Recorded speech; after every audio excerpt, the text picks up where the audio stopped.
Maintenant que vous connaissez du fonctionnement du système cardio-nectaire et tout, là, on va entrer plus en détail. En fait, il y a une question que je vous pose et que je vais tenter de résoudre dans les prochaines diapositives.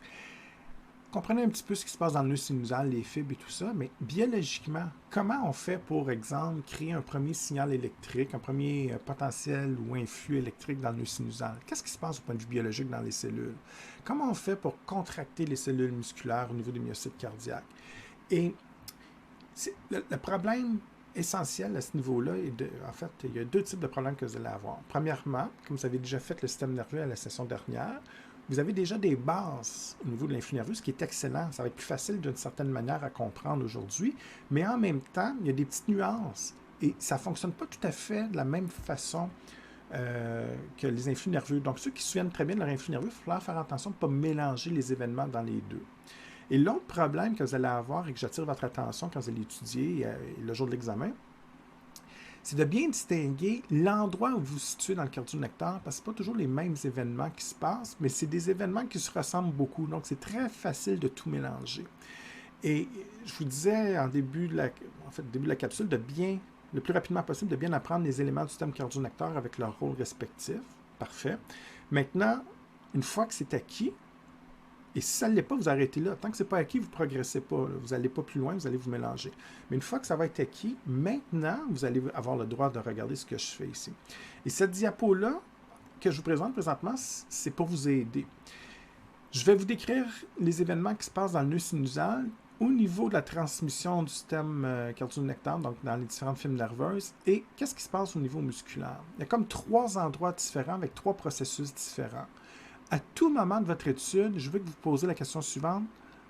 À quel endroit je suis? Est-ce que je suis dans le nœud sinusal? Est-ce que je suis dans les fibres? Ou est-ce que je suis dans une cellule cardiaque, musculaire? Okay?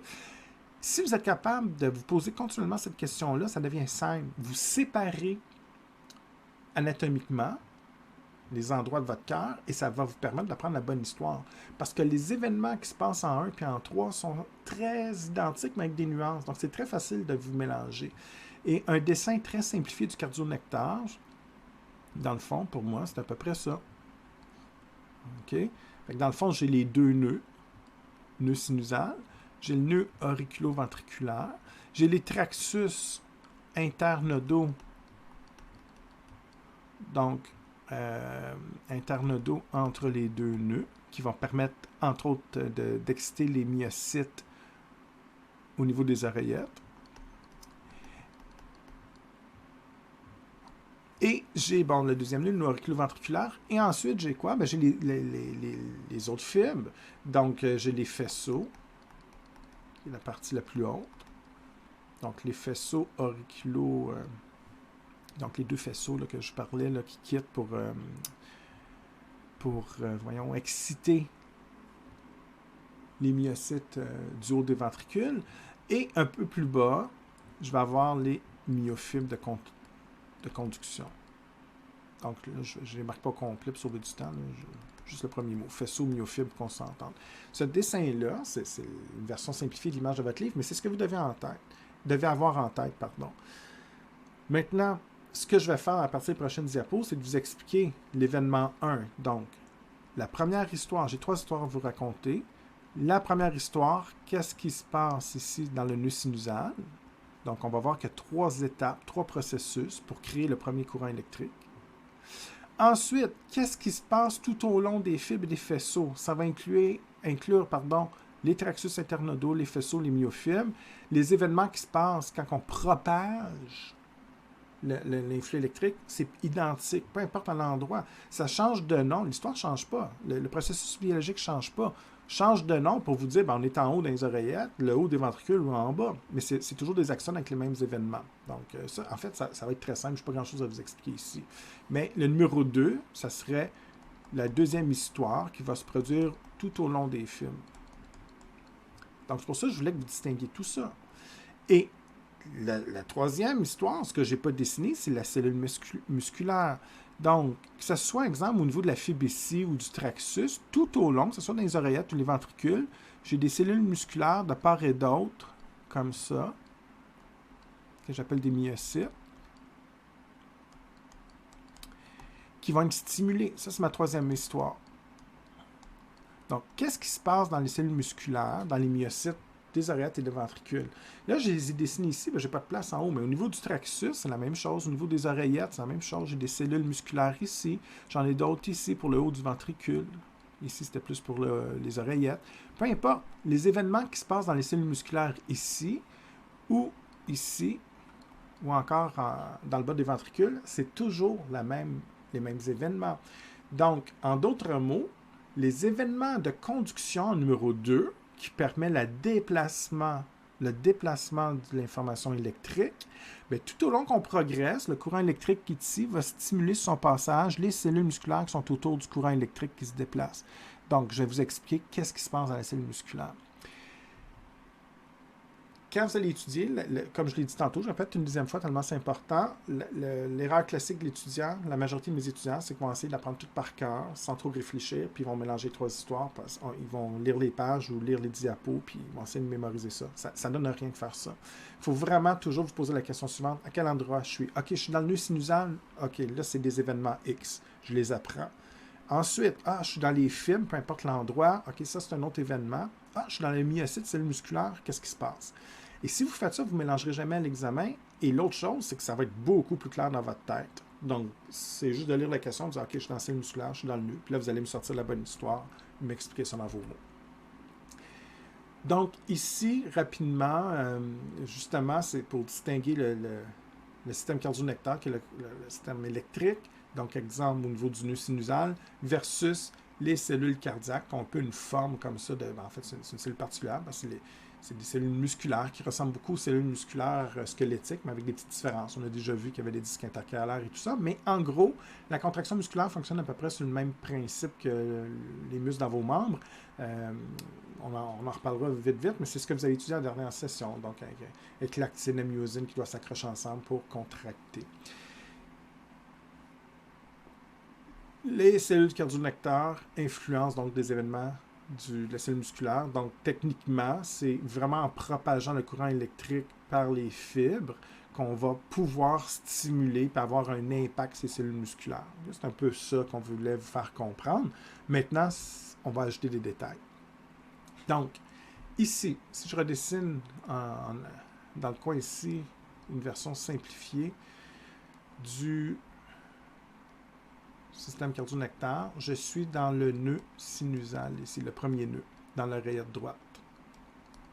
Tout ce que sur ma diapo ici illustre, en fait, c'est un résumé beaucoup plus simplifié que ce qui est écrit dans notre manuel, mais c'est suffisant pour l'examen.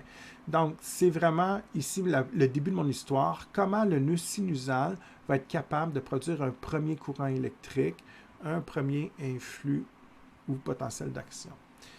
Il y a 3 étapes. Donc, une fois que je suis dans les cellules, imaginez-vous, le nœud sinusal, c'est des millions de cellules, des milliards de cellules. Donc, ces cellules-là, c'est des neurones en fait, et le corps cellulaire des neurones vont faire 3 choses. Ils vont subir 3 étapes. L'étape 1, l'étape 2 et l'étape 3. 3 processus différents qui vont se produire dans les événements du nœud sinusal. Faire attention, ceux qui se souviennent, si vous n'en souvenez pas, ben, je vous dirais c'est peut-être un certain avantage. Si vous ne vous souvenez pas de l'influx nerveux, bon, c'est correct, on repart à 0 ici. Mais ceux qui se souviennent, faites attention aux petites différences. La dernière session, votre enseignante ou moi-même, si vous étiez dans ma classe, on vous expliquait que le potentiel de repos dans un influx nerveux, c'est moins 70, mais là, c'est plus vrai. Le potentiel de repos cardiaque, c'est moins 60 millivolts, donc c'est un peu différent. Il n'y a pas de neurotransmetteurs. Ça va vous mettre en état de choc. Généralement, le modèle qu'on a étudié au niveau du cerveau, exemple, ou des nerfs, toujours besoin de neurotransmetteurs. Donc, le neurone A relâchait des petites substances chimiques qu'on appelle neurotransmetteurs qui stimulaient un deuxième neurone B. Pouvait favoriser la création d'un influx nerveux dans le deuxième neurone, au contraire, empêcher sa production. Et dans le cœur, c'est complètement autre chose. Au niveau du nœud sinusal, il n'y en a pas de neurotransmetteurs. Il n'y a pas de stimulation chimique. C'est une stimulation électrique qui engendre la production d'un influx. Donc ça, il faut oublier ça. Ça n'existe pas de neurotransmetteurs au niveau du cœur. C'est comme exceptionnel. Ça va à l'encontre de tout ce qu'on vous a enseigné déjà. Et l'autre chose, dans les neurones, on parle souvent de Na+, qui faisait la dépolarisation, qui créait le courant électrique. Maintenant, Dans le cœur, c'est pas ça. Au niveau du nœud sinusal de l'oreillette droite, c'est le calcium Ca2+, qui est responsable de créer l'influx électrique, de dépolariser. Donc, c'est des différences qu'il faut faire très attention pour ne pas tout mélanger. Et de façon régulière, j'ai des étudiants qui confondent d'instinct ce qui se passe avec l'influx nerveux. Donc, faites attention à ça. Maintenant, comment ça fonctionne? Donc, dans le nœud sinusal, je dois produire un premier courant électrique. L'étape 1, ça c'est du par cœur, il faut connaître le nom des étapes malheureusement. Donc l'étape 1 pour créer un potentiel d'action ou un influx, c'est le seuil d'excitation. J'ai le potentiel de repos qui est à moins 60 millivolts. Donc là, les cellules au niveau du nœud sinusal ne font rien, ils sont comme au repos. Aussitôt que j'ai le moins 60 millivolts en repos, ça stimule un premier événement biologique. On va ouvrir des canaux sodium. Et ces canaux sodium sont voltage dépendants. Pourquoi? Comme j'ai dit tantôt, ce n'est pas des chimiodépendants parce que ce n'est pas un élément chimique, ce n'est pas un neurotransmetteur qu'ils font ouvrir. C'est le moins 60 millivolts, donc c'est un signal électrique. Et en fait, au niveau du nœud sinusal, c'est pas compliqué, c'est toujours des canaux voltage dépendants. Alors là, ici, moins 60 millivolts, c'est un signal électrique, donc le signal au repos, le potentiel au repos, pardon, stimule l'ouverture des canaux voltage dépendants. Et évidemment, si je rouvre les canaux au sodium, les Na+, vont entrer dans les cellules du nœud sinusal, tout simplement. Donc, les canaux qui sont dans la membrane ici. Évidemment, le sodium il est chargé, il ne peut pas passer la membrane cellulaire. C'est pour ça que j'ai besoin d'ouvrir un canal, comme un tunnel, ceux qui se souviennent de la station, pour faire passer le sodium à l'intérieur de la cellule sinusale. Évidemment, je rentre des charges positives, je rentre du sodium ou du Na+, ça veut dire que le moins 60 millivolts va changer, va tomber à moins 55, moins 50, jusqu'à temps qu'on arrive à une valeur seuil de moins 40. Alors, ce qu'il faut voir, c'est que moins 40, je suis encore dans un potentiel électrique, un voltage négatif. Hein? Moins 40, c'est négatif, mais il faut comprendre que c'est quand même plus positif que moins 60. Ou si vous préférez, c'est moins négatif. Donc, le fait de rentrer des charges positives, des Na+, au niveau de l'étape d'excitation, va faire en sorte qu'on va donner un potentiel d'action un peu moins négatif, un peu plus positif, si vous préférez. Donc, à chaque Na+ qui rentre, j'ai des centaines d'ions qui rentrent, bien là, on va perdre 1 millivolt ici. Ou on va gagner, dépendamment comment vous voulez l'expliquer. Mais une chose est certaine, on s'en va vers le moins 40, qui est plus positif. Et ça, c'est la valeur magique, c'est la valeur seuil. Je dois atteindre le moins 40 pour provoquer le deuxième événement ici que j'appelle la dépolarisation. Si vous n'avez pas assez de sodium qui rentre, et en fait, ça serait extrêmement dangereux, le cœur arrête de fonctionner. Pourquoi? Si j'ai pas, mettons, vous êtes en hyponatrémie, mais sévère, donc un manque de sodium flagrant. Et là, ce que ça pourrait faire au niveau cardiaque, mais manque de sodium, j'en ai pas assez qui rentre, le moins 60 millivolts va tomber à moins 50, mais j'en ai pas suffisamment pour me rendre au moins 40. Donc, l'histoire arrête là. Les deux autres étapes ne se feront pas. Je n'ai pas d'influx créé dans le nœud sinusal. Et si je n'ai pas d'influx dans le nœud sinusal, je reviens à mon dessin ici, il n'y a pas de stimulation. Il n'y a donc pas de déplacement de courant électrique au niveau du traxus, des faisceaux et des myofibres. Donc, il n'y a pas de contraction d'oreillette ou de ventricule. Le cœur arrête de battre. Donc, on est mort. Donc, c'est aussi simple que ça. Et ça, vous ne réalisez jamais à quel point notre vie dépend de ces petits ions qui proviennent de votre alimentation. Ça a l'air de rien, mais c'est la différence entre la vie et la mort, ces petits ions-là. Maintenant, on est tous en santé, donc qu'est-ce qui se passe? Pourquoi votre cœur bat présentement?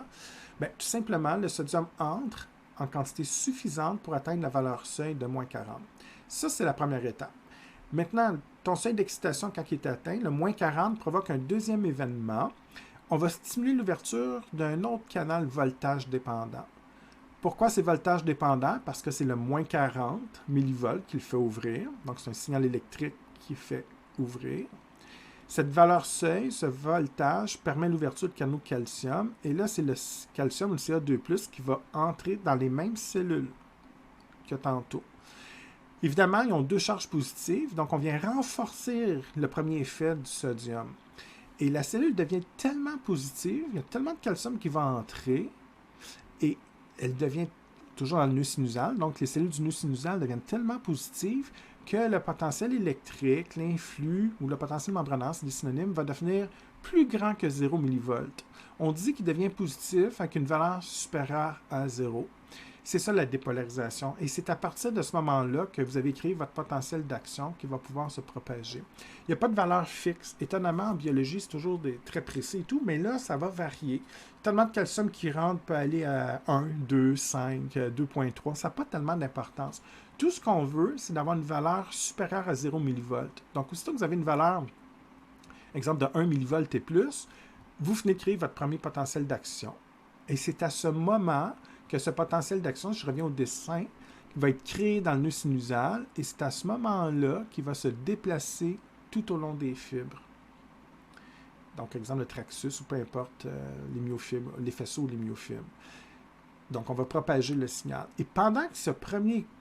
Là, on dirait qu'il y a juste un courant électrique, mais il y en a des milliards, ça se fait en continu, là, donc on va générer des milliards de courants électriques qui partent comme ça ici. Mais si on prend l'exemple juste de 1 pour simplifier l'histoire, ce courant-là, pendant qu'il sort du nœud sinusal, parce que dans le fond, déjà la deuxième étape de dépolarisation vient de le créer, c'est un signal de la dépolarisation qui va exciter les cellules cardiaques, les myocytes, qu'on verra tantôt. Donc, lui, ce signal de dépolarisation causé par le calcium fait que l'influx électrique va se déplacer comme ça tout au long des différentes fibres. Et en se déplaçant comme ça, il va stimuler les cellules musculaires. Maintenant, aussitôt que vous l'avez produit, créé pendant la dépolarisation, puis qui sort du nœud sinusal, pendant qu'il se propage, en même temps qu'il se propage, qu'il a quitté, en fait, si je vous le dessine ici, une fois qu'il est créé, il disparaît du nœud sinusal, puis là, il va se déplacer. Sauf qu'ici, le nœud sinusal n'est pas revenu à la normale. Donc, il y a une dernière étape qu'on appelle la repolarisation pour revenir au repos. Ça, c'est exactement comme l'influx nerveux. Il n'y a pas de nuance. C'est pareil que ce que vous avez étudié au niveau de l'influx nerveux. Repolarisation, retour au repos. On ne peut pas toujours rester à 2-3 millivolts. Il faut revenir à moins 60, qui est le potentiel de repos. Donc, dans ce cas-ci, qu'est-ce qui va se passer? Tout simplement, on va ouvrir. Donc, quand on atteint 2-3 millivolts, on est plus supérieur en termes de voltage à 0, c'est un événement qui va déclencher le troisième processus, qui est l'ouverture des voltages dépendants au potassium. Et ça permet une sortie de potassium. Donc, la cellule sinusale, toutes les cellules qui sont dans le nœud sinusal, vont perdre du potassium. Et quand je perds des charges positives à l'extérieur, ça va donner un voltage plus négatif. Je perds des charges positives, donc on va tendre à avoir un voltage négatif. C'est une perte. OK? Donc, dans ce cas-ci, tranquillement, pas vite, si j'étais à 3, là, on va retomber à 0, on va retomber à moins 5, moins 10, moins 20, et la perte d'ion potassium ou K+, va se faire comme ça, en continu, jusqu'à temps qu'on revienne à moins 60, qui est le potentiel de repos. Aussitôt que j'atteins le moins 60, on arrête, en fait, on va fermer les canaux au potassium et on arrête de faire sortir les potassiums, tout simplement. Et qu'est-ce que vous pensez qui se passe maintenant si j'atteins le potentiel de repos à moins 60? La flèche en bleu l'illustre. On recommence l'étape 1 ici. Je vous disais tantôt que le potentiel de repos, c'est lui qui provoquait l'entrée de sodium. Et là, ceux qui suivent bien la capsule ou le cours, vous venez de comprendre le concept d'autorythmicité. Je vous disais tantôt qu'il n'y a pas de neurotransmetteur et que je vous disais que le cœur est capable, par ses propres moyens, de façon indépendante du bulbe rachidien, le cardionectar est capable de s'auto-stimuler. Vous venez de le voir, tout simplement à cause de l'étape ici. Aussitôt que je repolarise avec moins 60 millivolts, ça redéclenche l'étape 1 du nœud sinusal, le seuil d'excitation. Donc, dans ce cas-ci, je n'ai pas besoin de neurotransmetteur. Aussitôt que je reviens au repos, ça déclenche l'ouverture des canaux sodium. On rentre du sodium, on fait une dépolarisation, je viens de recréer un courant électrique, je retourne au repos. Aussitôt que je suis au repos, je repars. C'est le moins 60 qui stimule l'ouverture des sodiums. Et c'est pour ça que j'essaie de vous expliquer en début de capsule, c'était peut-être dur à comprendre, mais maintenant, ça devrait être plus clair, que le nœud sinusal, le système cardio-nectar est capable de faire contracter le cœur, mais toujours à la même vitesse. On ne peut pas aller plus vite ou plus lent. Et quand je parlais de cardio-régulateur, si on veut augmenter ou diminuer la fréquence cardiaque à partir du bulbe rachidien, bien, tout ce que ça fait, c'est que les trois processus que je viens de vous expliquer dans le nœud sinusal vont se faire 10 fois plus vite ou 10 fois plus lent. Mais les événements, c'est toujours les mêmes et ça se fait de façon indépendante du bulbe. La seule différence, c'est que le bulbe peut dire, bien là, vous êtes en situation de manque d'oxygène, pouvez-vous faire votre job plus vite? Donc, on envoie des influx à partir du bulbe, par exemple par le nerf cardiaque, pour dire au nœud sinusal, OK, ton moins 60, là, puis tout ça, là, c'est bien le fun, là, mais fais-les beaucoup plus efficacement puis beaucoup plus rapidement. C'est tout. Ou ralenti si on veut diminuer la fréquence. Mais c'est quand même le nœud sinusal qui contrôle parfaitement les contractions comme ça. Je suis très conscient que ce n'est pas une partie évidente. Puis c'est peut-être difficile de me suivre. Donc, regardez ça en tête reposée, puis au pire, on se reparle. Mais si je résume rapidement, parce qu'on dirait que j'ai dit beaucoup de choses, mais en fait, pour moi, ça tient en 3 phrases. La première, on est dans le nœud sinusal. Qu'est-ce qui se passe? Donc, le nœud sinusal doit créer un premier potentiel électrique, un premier influx électrique pour stimuler éventuellement les myocytes. Donc, pour contracter les myocytes, j'ai besoin d'un courant électrique qui s'appelle dépolarisant ou dépolarisation. Pour faire ça, j'ai l'étape seuil d'excitation. Donc, dans ce cas-ci, la cellule sinusale, quand j'arrive à moins 60 millivolts, qui est le potentiel de repos, ça rouvre des canaux, fait entrer du sodium. Il y a tellement de sodium qui rentre qu'on arrive à avoir une valeur électrique de moins 40, ce qui m'amène à la deuxième étape, dépolarisation. Dans ce cas-ci, le moins 40 fait ouvrir des canaux calcium, entrée importante de calcium. Ce calcium permet d'avoir un voltage supérieur à 0, donc qui va être supérieur à 0 millivolts, donc positif. Et c'est là que vous venez de créer votre premier potentiel d'action. Le nœud sinusal vient de faire son premier influx électrique qui va stimuler la contraction soit de l'oreillette ou des ventricules. Maintenant, on ne peut pas rester toujours sous cette forme-là. Il faut revenir à la normale. Donc, on repolarise. Ça veut dire que la valeur positive de voltage enclenche l'ouverture des canaux potassium pendant l'étape de repolarisation. On sort le potassium pour redevenir négatif et atteindre le moins 60. Et une fois que j'atteins le moins 60, le potentiel de repos, je recommence le cycle. C'est toujours les mêmes événements. C'est pas plus compliqué que ça, en fait. Et bien sûr, il faut apprendre ça, mais au-delà de, je veux que vous réalisez l'implication médicale. Chaque fois que vous regardez au dossier, puis là, quand je vous enseignais à la dernière session de votre prof, on vous parle des rôles de sodium, calcium et tout ça, mais là, vous commencez à comprendre peut-être vraiment l'importance de tout ça. Vous regardez le dossier clinique d'un patient, puis là, vous regardez s'il est en hyper ou en hyponatrémie, hyper ou hypokaliémie pour le potassium, ou hyper ou hypocalcémie pour le calcium. Et là, vous comprenez que ces ions-là sont extrêmement importants. Le calcium pour avoir des os en santé, contraction des muscles, fonctionnement du cerveau. C'est vrai aussi pour le sodium puis le potassium, pour la création des flux nerveux et tout. Mais là, vous venez de voir aussi maintenant avec mon cours à quel point c'est important pour le cœur. Donc, des variations à la hausse ou à la baisse qui sont importantes pour ces ions-là vont complètement défaire le cycle cardiaque. Si j'ai trop de calcium, pas assez de calcium, bien évidemment, je ne suis pas capable de créer le courant électrique ici. Même chose pour le sodium, comme je donnais l'exemple tantôt. Puis potassium, même chose. Puis souvent, vous sous-estimez le potassium. À titre culturel, vous pouvez oublier ça. Mais les variations d'ions pour les 3 types d'ions ici sont toujours extrêmement importantes. Mais la plus dangereuse pour la santé, c'est les variations de potassium. Par exemple, une hyperkaliémie ou une hypokaliémie, mais mettons l'hyperkaliémie, ça peut augmenter de façon relativement minime, puis avoir des grosses incidences cardiaques, puis être très rapidement mortel. Alors que pour le calcium et le sodium, on est capable d'en subir un peu plus. Donc, c'est souvent dans les 3, c'est les variations, si vous travaillez en cardiologie, exemple, que vous allez surveiller avec beaucoup plus d'attention, ça ne prend pas beaucoup de variations pour amener un dysfonctionnement du cœur et à la mort. Ça, c'était plus de la culture. Ce qui est important pour moi, c'est de comprendre les 3 processus pour créer un premier potentiel d'action au niveau du nœud sinusal. En image, pour ceux qui sont visuels, c'est exactement la même histoire. C'est résumé en dessous, mais ça, j'ai déjà fait.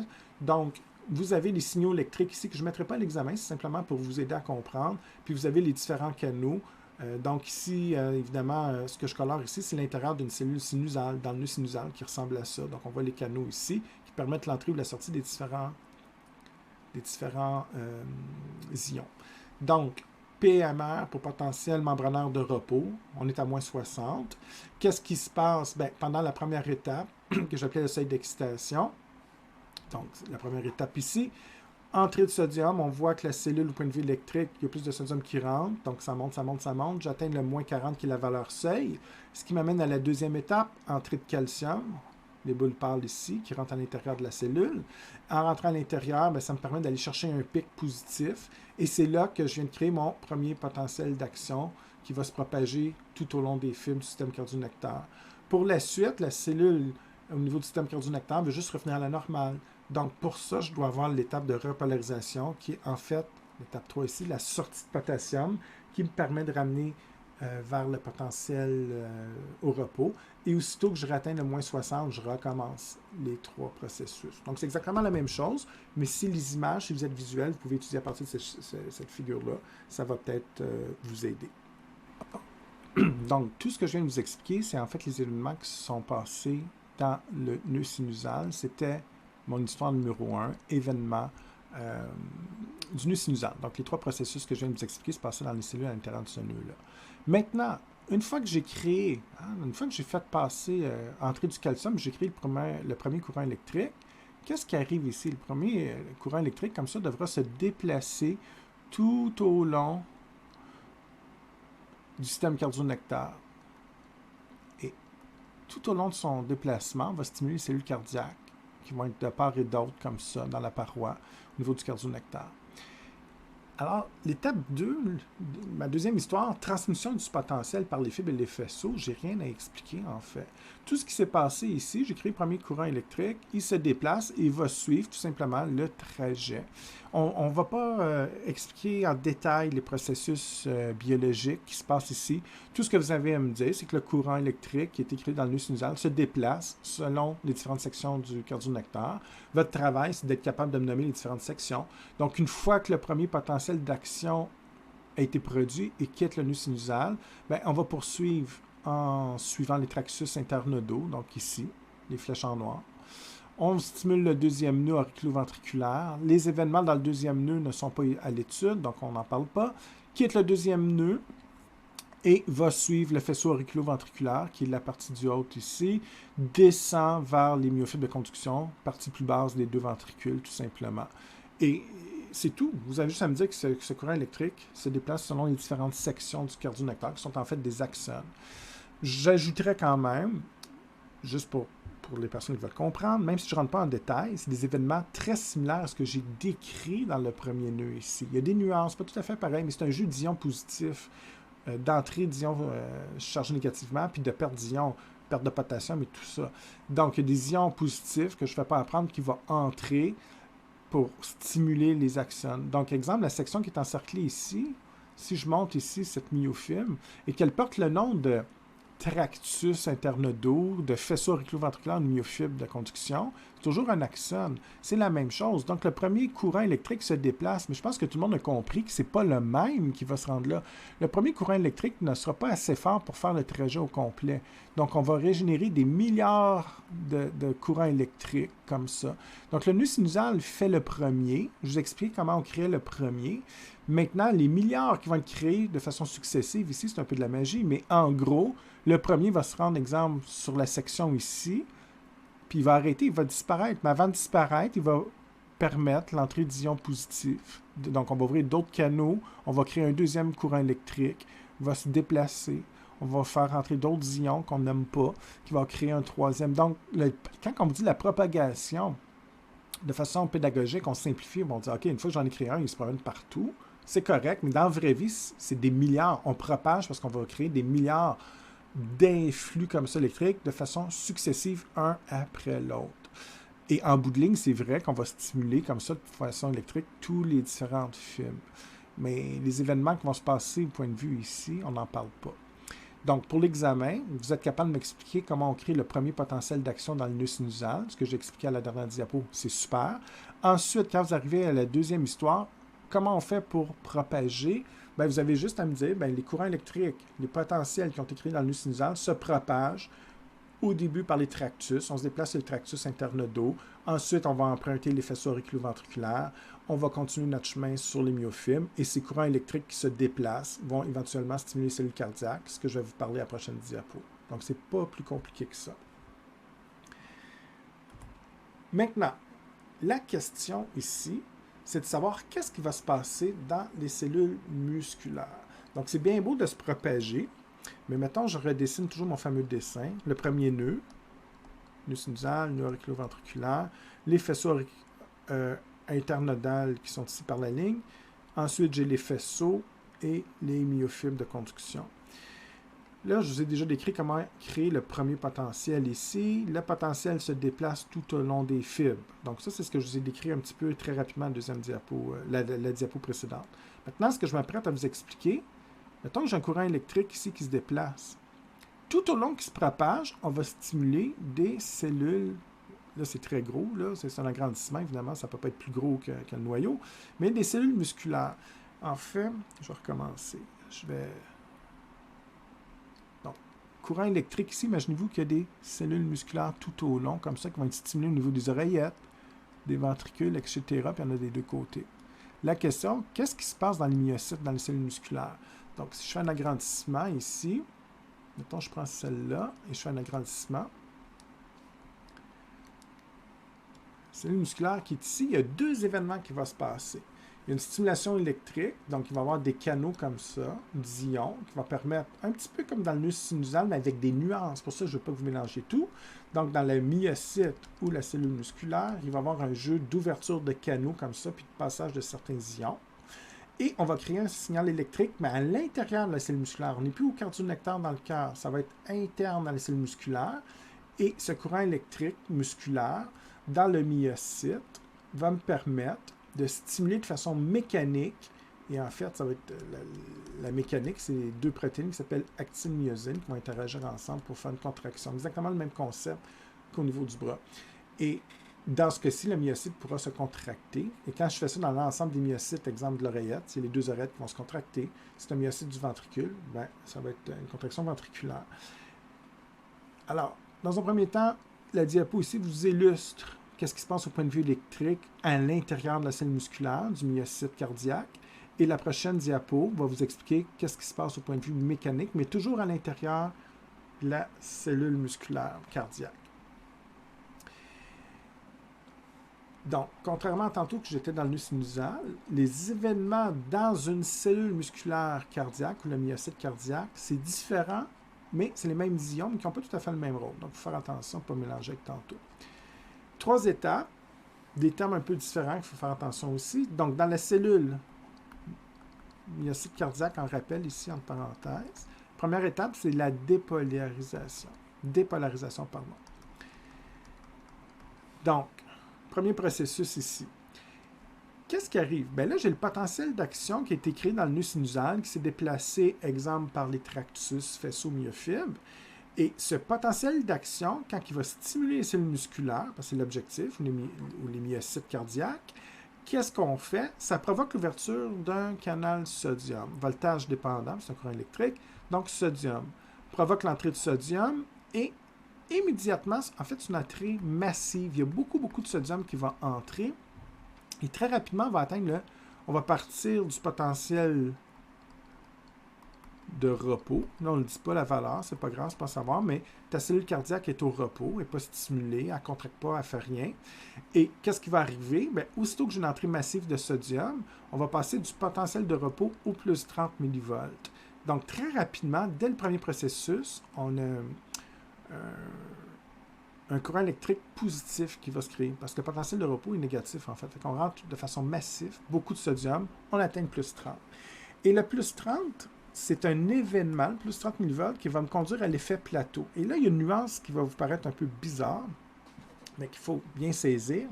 Dans la cellule cardiaque, la dépolarisation, qui s'est faite dès la première étape, donc l'entrée de sodium, va provoquer aussitôt une sortie de potassium. Donc, déjà, on tend à redevenir négatif. Mais c'est pas ça qu'on veut, parce qu'on veut contracter. Donc, l'effet plateau fait en sorte qu'à chaque potassium qu'on perd, on va faire entrer du calcium. Et là, ça s'annule comme effet. C'est pour ça qu'on dit un plateau.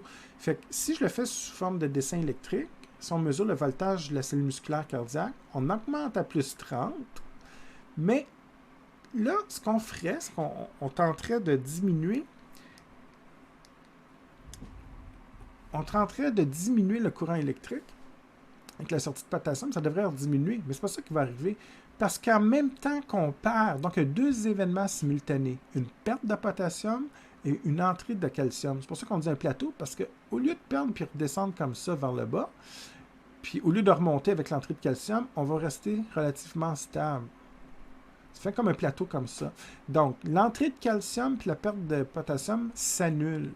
Et cette entrée de calcium permet de conserver suffisamment longtemps un signal électrique positif pour permettre la contraction de la cellule musculaire. C'est à partir de cette étape-là qu'on va faire la contraction musculaire. C'est pas écrit clairement ici, on dit processus mécanique, mais vous pouvez le rajouter dans vos notes de cours. On a vraiment une contraction du myocyte cardiaque ici, dès l'étape plateau. Et c'est là que l'oreillette et le ventricule vont se contracter. Puis évidemment, votre oreillette ne peut pas toujours être contractée, ni le ventricule, parce que là, tout le cycle cardiaque serait affecté, puis ce serait plus fonctionnel. Donc, une fois qu'on est contracté, après, il faut se relâcher. Repolarisation, retour au repos. Ici, c'est identique à tantôt. Chaque fois que vous voyez repolarisation, en fait, c'est toujours la même chose, sauf potassium. Et la cellule cardiaque va faire un retour au potentiel de repos négatif ici. Donc, dans ce cas-ci, on revient à la normale et il ne se passe plus rien. On attend le prochain signal en provenance du nœud sinusal et lorsqu'on recevra un nouveau courant électrique, un nouveau influx du nœud sinusal, on recommencera l'étape de dépolarisation de plateau pour contracter les cellules cardiaques. Évidemment, ça va se faire de façon cyclique, mais ici, on est dépendant du nœud sinusal. Si le nœud sinusal arrête de faire des courants électriques, la cellule musculaire ne va plus se contracter, le cœur arrête de battre tout simplement. Donc, je vais vous le remontrer à la prochaine diapo avec des images, mais si on résume tout ce que je viens de dire, on est à l'intérieur d'un myocyte cardiaque, que ce soit au niveau des oreillettes ou des ventricules, c'est le même concept. On a un potentiel de repos au niveau de ces myocytes négatif. On est relax, on ne fait rien, on ne se contracte pas, on est au repos. Le nœud sinusal a créé tantôt, on a vu dans les dernières diapos, un potentiel d'action qui va se propager au niveau des du cardionnecteur avec les différentes fibres. Donc, on va transmettre l'influx électrique via les faisceaux et tout ça. Parfait. Qu'est-ce qui arrive au niveau de la cellule cardiaque? Mais ce signal électrique va provoquer l'étape 1 dans le myocyte cardiaque qu'on appelle la dépolarisation. Ça veut dire qu'on rouvre des canaux sodium, beaucoup de sodium qui rentre, j'ai le plus 30 mV. Une fois que j'ai le plus 30 mV, ça permet l'ouverture d'un deuxième canal, on appelle ça la phase plateau. Et le deuxième canal fait entrer beaucoup de sodium. Mais étonnamment, il y a deux événements qui se passent. La phase plateau, on rouvre des canaux sodium et potassium. Donc, on refait rentrer du calcium, mais en même temps, on part du potassium. Les deux effets s'annulent à peu près. Donc, on va rester, c'est pour ça qu'on dit que c'est une phase plateau, on reste chargé négativement suffisamment longtemps pour permettre la contraction du myocyte. Je vous explique bientôt comment on se contracte, mais en gros, croyez-moi sur parole pour l'instant, les oreillettes, ventricules se contractent. Vous avez, donc, dépendamment où on se situe, et donc il y a contraction des myocytes. Dernière étape, on fait sortir du potassium pour retourner au repos. Donc, en parlant du potassium, la cellule va redevenir négative en termes d'électricité. Donc, le potentiel redevient négatif. On retourne au potentiel de repos. Et on attend une prochaine stimulation en provenance du nœud sinusal pour recommencer l'histoire. En gros, c'est tout ce qui se passe. Même chose, je passe plus vite, là, mais même chose, mais avec les images. Donc ici, il faut faire attention, ça ressemble au dessin de tantôt, mais ce n'est pas une cellule sinusale, hein, c'est la cellule cardiaque qui est ici. Donc le potentiel de repos, je ne demande pas de la prendre, je vous ai juste dit qu'il est négatif, mais c'est un petit peu différent, c'est de moins 90. Dans le nœud sinusal, c'est moins 60, là c'est moins 90, mais c'est des nuances, pas grave. Faites attention aussi au nom des étapes. C'est très mélangeant. Dans le nœud sinusal, ce n'est pas tout à fait les mêmes noms, même si les événements similaires. Le plateau existe juste quand c'est dans la cellule musculaire. Donc, il faut faire attention à ça quand vous allez étudier. Mais en gros, on le voit ici par le dessin. Puis le plateau, on voit que ce n'est pas un super plateau, mais on comprend un peu ce qui se passe. Donc, en gros, cellule cardiaque fait entrer du sodium, monte à plus 30 ici. Ensuite, je passe à la phase plateau. Il y a entrée de calcium simultanée à la perte de potassium. C'est un plateau. C'est ici que la contraction musculaire. Et une fois que c'est terminé, on fait juste reperdre du potassium. Donc ça, on y va schématiquement, sodium qui rentre. Ici, on fait entrer du calcium et on sort du potassium, alors qu'ici, c'est juste le potassium qui sort. Donc, si on résume par ion, c'est les trois événements qui vont se produire. Et quand je retourne au repos, ben là, je suis à moins 90, j'attends, potentiel de repos. Puis quand je vais avoir une autre stimulation du nœud sinusal, on va recommencer l'histoire. Et vous êtes pas mal fonctionnel d'un point de vue électrique. Tout ce qui me reste à vous expliquer, c'est les événements mécaniques.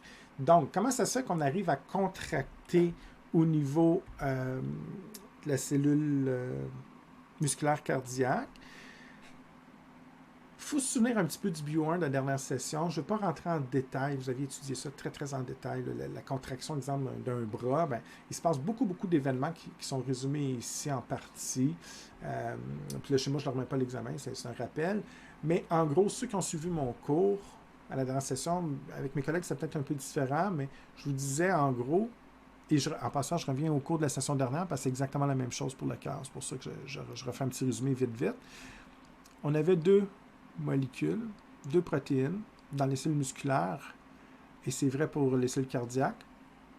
Une protéine qui s'appelle l'actine, puis l'autre qui s'appelait la myosine. Puis là, je vous disais, c'est un peu des protéines en forme de crochet velcro. Quand la myosine, avec une petite forme de crochet comme ça, a le potentiel de s'attacher à l'actine, et quand les deux sont attachés ensemble, ça fait un pont d'union, et c'est là que il y en a une qui tire sur l'autre vers le centre du sarcomère, puis ça va provoquer une contraction. Donc, vous pouvez bouger le bras ou contracter le cœur, par exemple, les oreilles ou le ventricule. Mais évidemment, on ne va pas toujours être contracté. Donc, on avait un complexe inhibiteur entre les deux que je symbolisais comme ça ici. Le complexe inhibiteur troponine, tropomyosine.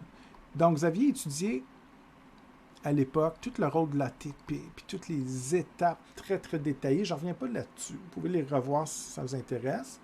Moi, je vais focuser juste sur cette étape-ci qui me permet d'expliquer le contrôle cardiaque. Dans cette situation-là, votre cœur ne se contracte pas parce que j'ai le complexe inhibiteur troponine-tropomyosine. Pour contracter, je dois le déplacer.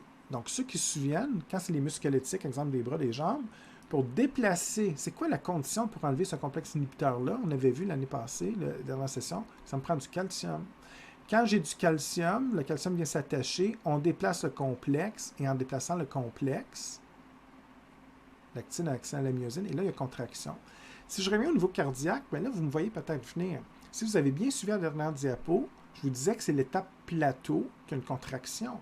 Et qu'est-ce qui se passait par la phase plateau? C'était une entrée, je vous disais tantôt que c'était une entrée de calcium et une sortie de potassium. Si je fais un retour en arrière, la phase plateau ici, ou si vous préférez en arrière ici, quand je l'ai décrit, la phase plateau qui est ici, je vous disais que c'est une entrée de calcium, sortie de potassium. Et là, oui, ça me permet d'avoir un plateau électrique, mais en même temps, ça m'aide à faire les processus mécaniques. Techniquement, le calcium qui est rentré a deux effets. Non seulement ça va modifier le potentiel électrique, mais en même temps, ça va déplacer le complexe inhibiteur pour favoriser la contraction musculaire cardiaque en associant l'actine et la myosine. Donc, ici, pour enlever l'élément, c'est vraiment l'entrée de calcium pendant la phase plateau. Non seulement ça va modifier le potentiel électrique puis permettre de maintenir un plateau électrique, mais en plus, la vie est bien faite. Le calcium qui rentre, qui modifie l'électricité de la cellule cardiaque, va me permettre également d'enlever le complexe inhibiteur. Et là, à partir de là, les deux vont pouvoir, donc quand je dis les deux, c'est évidemment l'actine et la myosine, vont pouvoir s'accrocher ensemble et favoriser la contraction. C'est juste ça que je vous demande. Je ne reviens pas avec toutes les étapes que vous aviez étudiées dans la session. Mais au point de vue musculaire, au niveau du myocyte cardiaque, il y a les événements électriques que j'ai expliqués tantôt avec la phase plateau, repolarisation et tout ça. Et comprendre d'un point de vue mécanique, que ce soit une myocyte cardiaque au niveau de l'oreillette ou du ventricule, on doit déplacer le complexe inhibiteur, troponine, tropomyosine, sinon il n'y a rien qui se passe, le cœur ne se contracte pas. Comment on fait ça? C'est l'entrée de calcium pendant la phase plateau qui déplace le complexe inhibiteur troponine, tropomyosine. Une fois qu'il a disparu, là, la protéine contractile actine va s'attacher à la myosine et se contracte. Et là, on favorise la contraction musculaire soit au niveau des oreillettes ou des ventricules, dépendamment à quel endroit vous vous situez. Donc, si je résume tout ça, en fait, ici, on vous fait un résumé au niveau des événements électriques et mécaniques, mais moi, je vais faire le résumé complet. Tout ce que je dis, je vous l'avais dit, c'est un petit peu lourd. Certains trouvent ça facile, d'autres pas. Pas grave. Ça va devenir facile pour tout le monde si vous mettez un peu de temps d'étude. Vous allez voir, ça va devenir très clair. J'ai le système cardio-nectaire avec les deux nœuds, les différentes fibres, puis qu'est-ce qui se passe tout au long, ce que je dessine présentement, c'est des cellules musculaires cardiaques au niveau des oreillettes, ici, ventricule plus bas. J'en ai de chaque côté comme ça. Je vous avais averti, essayez toujours de bien vous situer. Donc, j'ai une première histoire dans le nœud sinusal ici.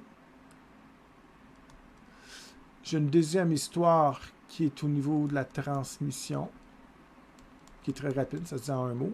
Puis après, j'ai une troisième histoire qui va se passer dans les cellules musculaires cardiaques, partout.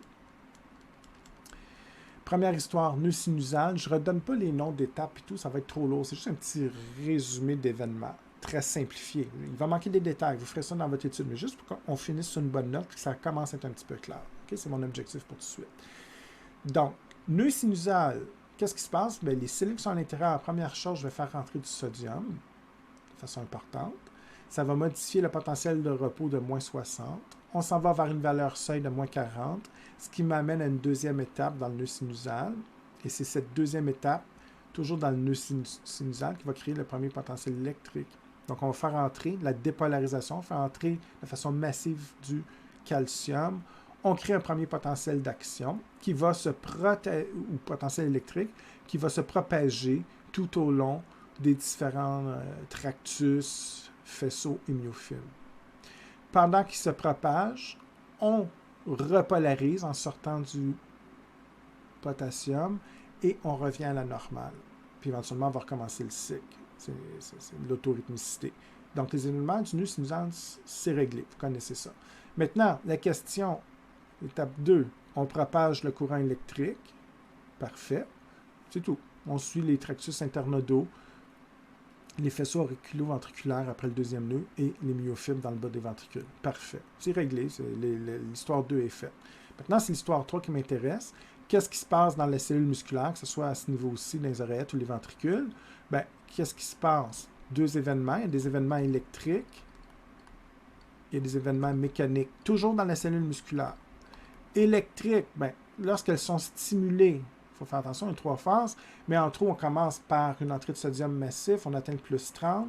Ça m'amène à la deuxième étape, le plateau. Il y a entrée de calcium puis sortie de potassium, ce qui crée, toujours au point de vue électrique, une espèce de plateau. Et ensuite, on repolarise, on sort le potassium pour revenir à la normale. Toujours dans cette même cellule musculaire cardiaque, la phase plateau, en entrant du calcium, me permet de générer des événements mécaniques qui s'expliquent comme suit. Je déplace un complexe inhibiteur troponine-tropomyosine et ensuite, en éliminant ce complexe inhibiteur, ça me permet tout simplement de contracter, en fait, l'actine qui va attacher la myosine va permettre la contraction, contracter la cellule musculaire, que ce soit au niveau de l'oreillette ou du ventricule. Dans le fond, ça vient de résumer à peu près les 10-12 diapos là, que je vous ai présentés depuis le début de la capsule. Donc, déjà, peut-être ça commence à être un peu plus clair. Puis si ce n'est pas le cas, bien évidemment, vous étudiez ça à tête reposée. Puis ça devrait bien se mettre en place éventuellement. Tant que vous êtes capable de distinguer à quel endroit où vous êtes, vous ne mélangerez pas les histoires.